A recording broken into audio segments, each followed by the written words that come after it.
하갈의 절망과 고통을 말씀하려고 했는데 성가대 가사에 그게 다 들어가 있습니다. 이럴 때는 기도로 준비한 성가 아닌가요? 그렇죠? 감사합니다. 말씀하고 딱 맞춰주셔서 너무 감사를 드립니다. 자, 오늘 내 마음의 치유자 7번째 시간입니다. 오늘 말씀드린 대로 갈등의 문제를 좀 다루려고 합니다. 사람은 다 누구나 스위트홈을 꿈꾸죠. 행복한 가정을 꿈꿉니다. 그런데 조금만 대화하다 보면 가정마다 다 온갖 문제가 있다는 걸 알게 됩니다. 마음은 원하는 건 아니죠. 그런데 실제로 보면 마음대로 되지 않는 가정들이 참 많습니다. 말하고 싶지 않은 얘기들이 있습니다. 그리고 숨기고 싶은 얘기들, 좀 불편한 지신들이 가정마다 있는 걸 봅니다. 아브라함의 가정에도 그런 게 있었습니다. 믿음의 조상입니다. 결점이 없어야 합니다. 그런데 그 가정에도 불화가 있었습니다. 주인과 종이 문제가 있었고, 남편과 아내가 문제가 있었고, 그 아내와 그 아내의 종이 또 문제가 됩니다. 문제가 아주 복잡해졌습니다. 약속을 가지고 살아가는 백성인데, 하나님의 약속으로 살아가는 백성일지라도 막장의 스토리들이 그 안에 숨겨져 있었습니다. 그런데 하나님은 끝까지 그들 가족을 품으시고 그 안에 있는 많은 사람들, 서로 부딪히며 갈등하고 상처받은 그 사람들을 끝까지 보듬으셔서 그의 말씀대로 약속을 이루어 가시고 민족을 이루는 큰 테두리를 그 안에 정해주시고 그것을 모태로 삼으셔서 하나님의 일을 구현하셨던 것을 압니다. 오늘 우리 이 말씀을 통해서 우리 안에 있는 갈등의 문제, 우리가 만나고 있는 이 갈등의 문제들이 어떻게 해결될 것인가 하는 것에 대한 귀한 해답을 찾으시고 갈등을 피하는 자가 되지 마시고 갈등의 해결자 되시기를 주님의 이름으로 축원합니다. 우리 옆에 분 서로 권면하시고 말씀 듣겠습니다. 하나님은 오늘도 당신을 향한 계획을 가지고 계십니다. 첫 번째, 우리가 대지로 명령으로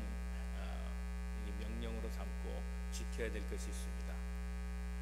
갈등을 피한다고 해결되는 것이 아니다라는 사실을 명심하고 시작해야 합니다. 갈등을 피한다고 정말 해결이 될까요? 답은 그렇지 않습니다. 아브라함은 자손의 약속을 받았습니다. 그런데 그 약속이 더디게 일어납니다. 안 되는 줄 알았습니다. 그때 하나님이 또 나타나셔서 창세기 15장에 보면 거듭 약속을 해주시며 너로 인해 민족을 키운다 얘기하십니다. 그 약속을 다시 확인받았음에도 불구하고 그 약속이 계속해서 지체되는 것을 볼 때 인간적인 마음이 생겨났습니다. 그의 마음에 고민이 있던 차에 사례, 그의 아내가 와서 얘기합니다. 나는 이제 단산했다. 틀린 것 같다. 대를 이을 방법이 없으니 내가 부리는 여종 하갈에게서 아들을 낳으면 어떻겠느냐. 내가 허락한다. 괜찮겠는가. 그때 아브라함이 그러자 약속합니다. 그렇게 해서 이제 막장은 시작되고 있습니다. 종을 통해서 아이를 낳게 됩니다. 그런데 아이를 낳는 순간 예상하지 못한 기류가 가정에 흐르기 시작했습니다. 종이 상전되려고 한 겁니다. 아들을 낳은 하갈은 우쭐해졌습니다. 자신이 안방의 주인인 것처럼 착각하기 시작했습니다. 사례가 못하는 것을 한다. 사례는 대를 이을 수 없지만 나는 대를 이을 수 있다. 그러므로 나는 아브라함의 안주인이라고 생각한 겁니다. 그때부터 사례를 멸시하기 시작하고 무시하기 시작한 겁니다. 사례의 머리가 되어버렸습니다. 사례가 참았습니다. 불편했습니다. 괴로웠습니다. 그러나 더 견딜 수 없습니다. 힘은 사례가 가지고 있습니다. 참다가 터뜨립니다.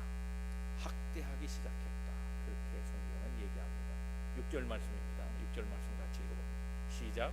아브라함이 사례에게 당신의 여종은 당신의 수중에 있으니 당신의 눈에 좋을 대로 그에게 행하라 하매 사례가 하갈을 때 하였더니 그랬습니다. 아브라함이 묵인한 겁니다. 아브라함이 묵인해주고 사례는 그 힘을 받아 하갈을 학대하기 시작했다 그랬습니다. 여기서 학대라는 히브리 말은 아나라는 뜻입니다. 아나라는 말은 학대라는 뜻인데 이 아나라는 단어는 다른 데 한 번 더 사용됩니다. 이스라엘이 출애굽할 때입니다. 이스라엘은 애굽의 노예였습니다. 노예는 아무런 권리가 없습니다. 노동력만 제공합니다. 일해도 내 것이 아닙니다. 더 많은 노동력을 가일증 불러일으켜서 더 많은 수확을 하고자 하는 것이 주인의 마음입니다. 학대하기 시작했다는 것. 이스라엘 백성이 학대할 때, 학대를 받을 때 그들은 하나님 앞에 울부짖었다고 성경은 얘기합니다. 바로 그 종 이스라엘이 애굽으로부터 받았던 학대, 그 아나를 지금 하갈이 받고 있는 겁니다. 이스라엘이 학대를 받을 때 어떻게 됐습니까? 탈출했습니다. 그 학대를 못 이겨서 탈출했습니다. 그와 같은 상황이 개인에게 지금 적용되고 있습니다. 아브라함의 아내 사레의 학대에 견디지 못해서 하갈은 탈출하고 가출했습니다. 집을 떠나버렸습니다. 아예 떠나버렸습니다. 하갈은 이 학대를 피해서 떠났지만 갈 바를 알지 못했습니다. 그가 갈 수 있었던 곳이 어디겠습니까? 친정이겠죠. 그는 종이었습니다. 이 여인은 애굽 출신입니다. 그러므로 애굽으로 방향을 틀었을 겁니다. 아이를 안고 있습니다. 빚덩이 아이입니다. 이 아이를 데리고 먼 길을 간다는 건 쉽지 않습니다. 이 아이를 가지고 자기 친정으로 돌아가는 길, 최단거리로 잡았을 때 부엘셰바에서 애굽으로 가는 최단거리는 광야길을 걸어야 했습니다. 또 한 번의 고난의 길이 거기입니다. 광야길 사람이 다니지 않습니다. 피하기 좋은 곳이고 최단거리라 선택의 여지가 없었습니다. 가장 좋은 길이었습니다. 그러나 그 광야길에서 이 여인은 결코 살려고 했던 것은 아닌 것 같습니다. 차라리 죽어도 좋으니 내가 저 여자하고는 살 수 없다, 사례하고는 살 수 없다, 그 마음에, 충동적인 마음에 떠난 겁니다. 그런데 이 중간지대에 있었던 이 술광야라고 하는 곳은 오아시스가 있던 곳입니다. 그래서 모든 그 길을 숏컷으로 지나가던 사람들이 거기에 모여서 물을 공급받고 다시 여행을 하는 곳이 이 술이라는 곳입니다. 이 술에서 하나님의 사람을 만납니다. 하나님의 사자를 거기에서 만나게 됩니다. 인도에 이런 전설이 있습니다. 생쥐가 있었습니다. 생쥐가 무서워했던 고양이입니다. 고양이만 보면 자지러지고 고양이만 보면 숨기 바빠서 한 번 숨으면 고양이가 가도 너무나 무서워서 나오지 못하고 있는 그 고양이를 보고 마법사가 지나가다가 불쌍히 여겨서 소원을 말해줍니다. 넌 뭐가 되고 싶으냐? 저는 고양이가 되고 싶다. 그 생쥐의 소원을 들어주고 고양이로 만들어버렸습니다. 이제 무서울 것이 없는 것 같았습니다. 그런데 그의 앞에 커다란 개가 나타나자 흠칫 놀랍니다. 이전에 고양이를 만날 때의 모습하고 똑같습니다. 큰 개를 만나자 다시 몸이 움츠러들고 두려워서 숨어서 나오지 않습니다. 마법사가 이를 불쌍히 여겨서 그 고양이를 개로 만들어버립니다. 개가 됐습니다. 이젠 무서울 것이 없는 것 같았는데 그만 개 앞에 사자가 나타나고 사자를 바라보고 마음이 놀라서 기절해 버리고 이를 또 안타깝게 여겨서 그 깨웠습니다.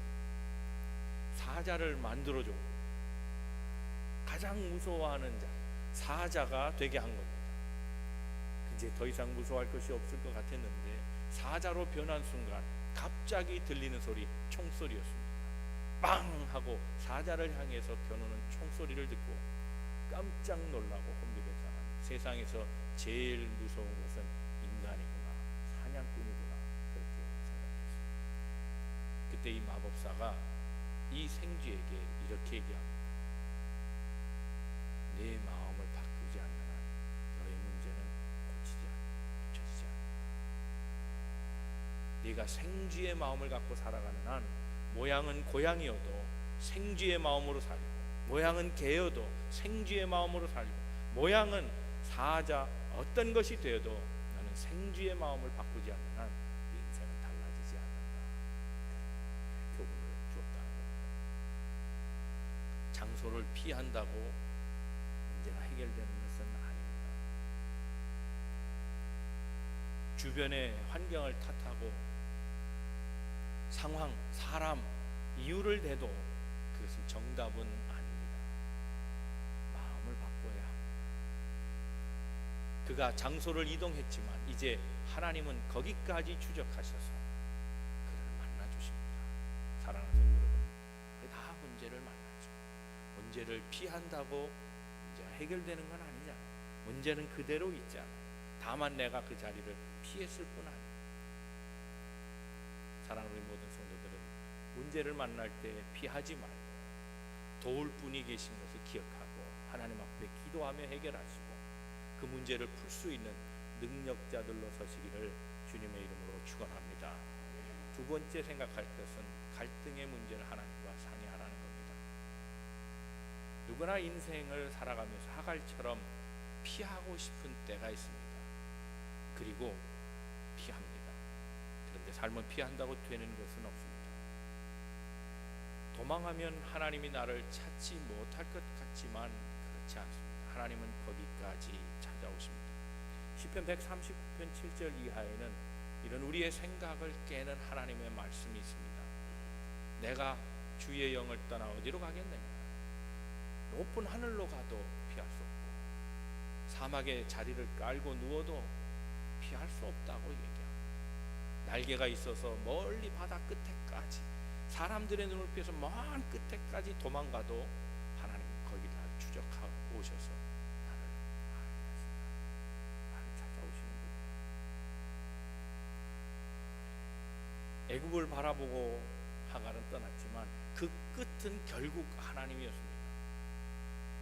하나님의 사자를 만난 그곳, 그것은 술이라 그랬습니다. 술 샘곁이라 그랬습니다. 7절 말씀 한번 같이 읽어봅니다. 시작.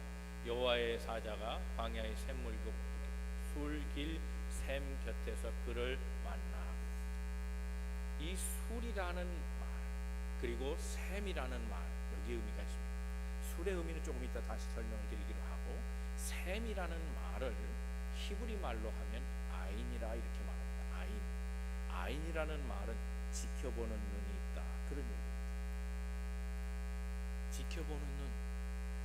네, 하나님은 그 샘에서 하갈을 보고 계셨던 겁니다. 사람을 피한다고 피한 겁니다. 하나님의 낯을 피한다고 피한 겁니다. 그래서 사람들이 없는 광야길을 택해서 왔습니다. 꼭꼭 숨었습니다. 그래서 누구에게도 들키지 않은 것 같았지만 하나님은 바로 그가 원했던 물, 살기 위해서 찾았던 그 물에서 하나님 그를 만나주십니다. 이 이야기는 우연한 스토리가 아닙니다. 요한복음 4장에도 사마리아 여인에 대한 얘기가 나옵니다. 인생을 피하고 산 여인입니다. 그가 찾았던 곳은 물이었습니다. 사람의 낯을 피해서 한낮에, 뜨거운 대낮에 사람들이 오지 않는 그곳에 물을 찾아왔으나 거기에서 하나님은 그를 만나주셨습니다. 예수가 그의 물이 되어주셨고, 지켜보고 있는 그 물이 그의 형편을 모든 것 아사 그를 꿰뚫어 보고 말했습니다. 너에게는 남편이 여럿 있구나. 그걸 어떻게 하셨습니까? 그가 발견한 것은 하나님이었습니다. 예수 그리스도를 만나면서 그의 인생을 다시 전환하게 됩니다. 이 샘길 곁 우물, 바로 이 우물에서 그는 인생을 전환하게 됩니다. 여기에서 하나님의 사람이 말을 겁니다. 너무나 익숙하게 말을 겁니다. 아주 자연스럽게 오래된 사람처럼 말을 합니다. 네, 하나님은 낯선 분이 아니었습니다. 오래전부터 아브라함의 집안에서부터 하갈은 하나님을 경험하고 살았던 여인입니다. 이렇게 말합니다. 네가 어디로부터 왔고 어디로 가려고 하느냐 얘기합니다. 어디로부터 왔느냐 장소를 물었습니다. 그런데 대답은 이렇습니다. 그가 이르되 나는 내 여주인 사례를 피하여 도망하나이다. 장소로 물었으면 장소로 답해야죠. 부엘세바에서 왔으면 부엘세바라고 얘기해야 되죠. 그런데 부엘세바라는 말을 안 합니다. 사례로부터 도망했다. 그렇게 얘기합니다. 정말 고통을 당한 사람에게는 장소는 그저 정보일 뿐입니다. 정말 고통을 당한 사람은 상황이 문제인 거지 장소는 문제가 되지 않습니다. 동대문에서 경험한 게 문제가 아닙니다. LA에서 경험한 것도 문제가 아닙니다. 그 상황을 당했다는 게 문제인 거지. 그래서 대답을 엉뚱한 것 같지만 이건 맞는 대답입니다. 어디로부터 왔느냐? 사례로부터 도망쳤습니다. 그래요. 첫 번째 대답은 얼버림이면서 이렇게 나갔다고 치자. 그런데 두 번째 질문에 대해서는 답이 없습니다. 어디로 가느냐? 답이 없습니다. 어디로 가려고 해서 나온 게 아닙니다. 그냥 그 상황이 싫어서 피한 겁니다. 그냥 단절하고 싶었습니다. 깨끗이 떠나고 싶었습니다. 그러나 갈 바는 알지 못했습니다. 이것이 지금 하갈의 형편입니다. 그건 미래가 없습니다. 상처받은 과거는 있는데 그것을 다듬어주고 보듬어주고 싸매주고 그래서 다시 새 날을 꿈꾸게 할 그 어떤 계획이나 그를 도울 자가 지금 없는 겁니다. 미래가 없는 거죠. 옛일은 얘기할 수 있지만 내일 코앞에 닥치는 현실조차도 알 수 없는 막막한 삶 속에 살아가는 이 여인의 모습이 이 질문 속에 들어가 있습니다. 그런 그녀에게 하나님의 사자가 말을 건넸다는 것은 어쩌면 사건, 죽으려고 하는 사람에게 말을 걸어주는 사람이 있다면 한 번 더 다시 생을 생각해 본다는 말이 있습니다. 고통을 당한 자에게 누군가가 말을 건네주는 사람이 있다면, 내 아픔을 나눌 사람이 있다면 그것은 그 인생에게 얼마나 값진 일인지 모릅니다. 그것이 진짜 무리입니다. 육신의 몸을 하루 더 연명하는 건 사실 의미가 없습니다. 내 인생의 삶에 물을 부어줄 사람, 그 사람을 만날 수 있다는 것이 행복이요 축복이요 사건. 그에게 말을 건네주는 사람, 내가 누구냐? 너는 어디로부터 왔고 어디로 갈 거냐? 너는 대책이 있느냐? 이 말을 건네준 이 하나님의 사자가 그에게는 천금보다도 귀한 값진 보배였습니다. 사랑하는 성도 여러분, 오늘 이 말씀은 고통을 갖고 살아가는 우리 한 번쯤은 떠나고 싶은, 한 번쯤은 도망가고 싶은, 그 현실을 피하고 싶은 우리에게 이런 메시지를 줍니다. 만일 우리의 삶이 그토록 지치고 어렵고 피하고 싶고 끊고 싶다면 그 자리에서 하나님을 만나야 한다는 걸 간절히, 거기서 하나님을 만나요. 거기에 대답하고 거기에 반응을 보이면 그때 육신의 물이 아니라 영생의 물, 나를 살리는 생명의 물이 내 안으로 흘러 들어오게 된다는 사실을 본문이 얘기합니다. 어떻게 반응할 것인가는 생각하지만 어떻게 대답할 것인가는 연구하지 않아도 됩니다. 하나님이 말을 걸어오시면 그저 몸짓만 보여도 됩니다. 그저 미소만 보여줘도 됩니다. 하나님이 말을 걸어주시면 그 자체로 기뻐하고, 그래서 조금의 반응만 보여도 하나님은 우리와 계속적인 대화를 해주시겠습니다. 피하지 마세요. 하나님의 눈길을 피하면 안 됩니다. 고통의 현장에서 만난 그 하나님, 그 하나님을 모른 척하면 문제는 해결되지 않습니다. 그러나 자그마한 반응이라도 하나님, 내가 지금 괴롭습니다. 지금 제 얘기를 한번 들어주시겠습니까? 저를 한번 만나주시겠습니까? 자그마한 사인에도 하나님은 그것을 기쁘게 보시고 우리와 함께 교제하시고 우리에게 답하시고 우리를 인도하시고 하나님의 놀라운 손길 우리에게 주실 줄로 믿습니다. 여기에서 이 하갈의 인생이 다시 새롭게 시작됩니다. 세 번째 우리가 생각할 것, 관계의 회복을 기대하고 시도하는 일입니다. 9절 말씀입니다. 한번 9절 말씀 다 같이 읽어보겠습니다. 시작. 여호와의 사자가 그에게 이르되 내 여주인에게로 돌아가서 그 수하에 복종하라 그랬습니다. 하나님의 사자는 이 하갈에게 아주 간단한 답을 줍니다. 돌아가라. 내 주인에게 돌아가라는. 이 명령이 매우 간단합니다. 그러나 이 명령을 그대로 받아들이고 실천하는 건 여러 가지 장애가 있습니다. 자, 술에 대해서는 설명을 이제 드리겠습니다. 이 술이라는 말, 슈르라는 말인데 이 술이라는 말은 뜻이 담장이라는 겁니다. 장벽이라는 뜻입니다. 실제로 약 4,600년 전에, 지금부터 4,600년 전에 시나이 반도, 소위 가나안 땅이죠. 그것과 애굽을 담을 만들어서 경계를 삼은 적이 있습니다. 역사적 기록이 있습니다. 그래서 그걸 수르라고 말하는 겁니다.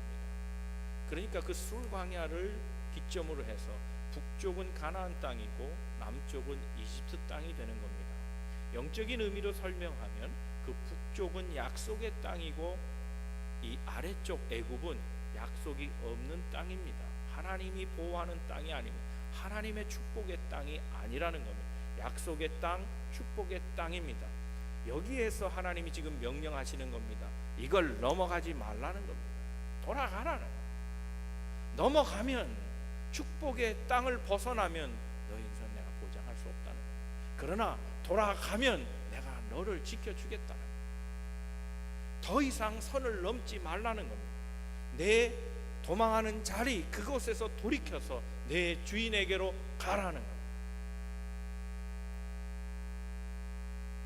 때때로 우리 인생은 선을 넘을 때가 있습니다. 믿음도 포기하고 인간의 관계 그 하나의 단절뿐만 아니라 그 단절은 연속성을 계속해서 모든 것과 끊고 모든 상황을 피하고 싶은 그런 때가 있습니다. 그러나 기억하십시오. 약속의 땅을 넘어가지 마십시오. 하나님의 품을 떠나지는 마십시오. 거기까지다.